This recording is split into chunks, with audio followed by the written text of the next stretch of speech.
Now let's see something more complex. For example, let's use the text tool. With the text tool you can click and start to write,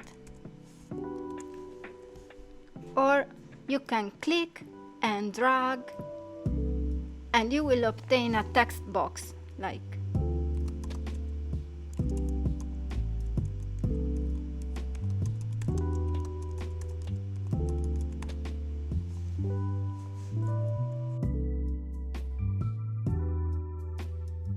what we can do with text. You can do the same thing that you can do with every shape.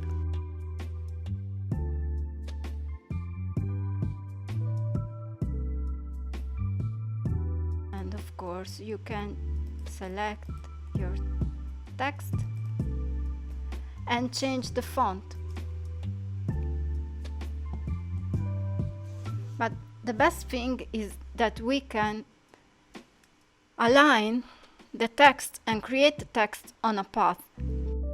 Let's create something that will decorate but also gives instructions for our recycle bin.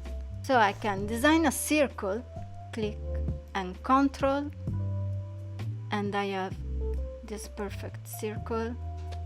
Maybe it should be bigger.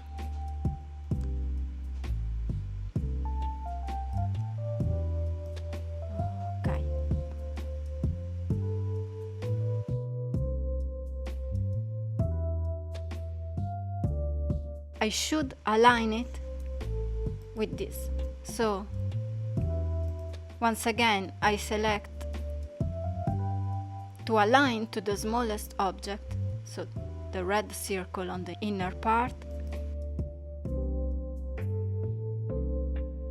So let's write something to give information for our bin cap. So I click here and I can write cans and plastic bottles only.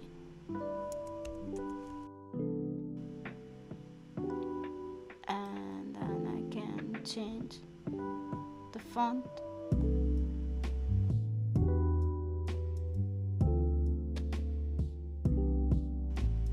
I can make it a little bit bigger.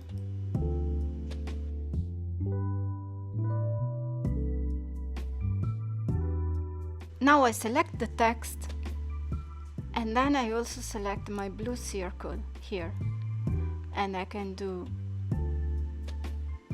text, put on path, and you see, now I have these results.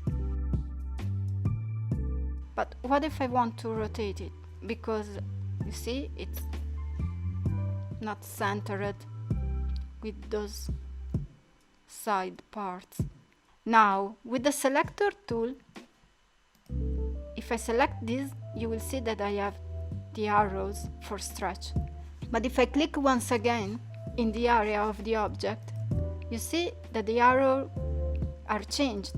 So now I can rotate my object, but I can rotate it, but it's on a strange axis. It doesn't follow anymore the axis of my blue circle.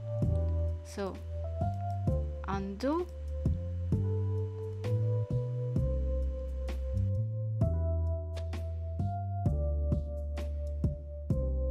What should I do now is to select this small cross here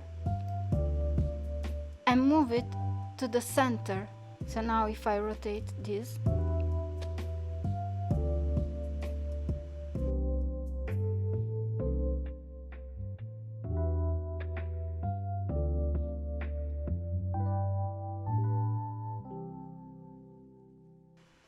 I can have my text starting from the center. Okay, so now we have our object with the instructions written here on text. But let's say that we want to add a pictogram or a logo on this design in order to make it more rich.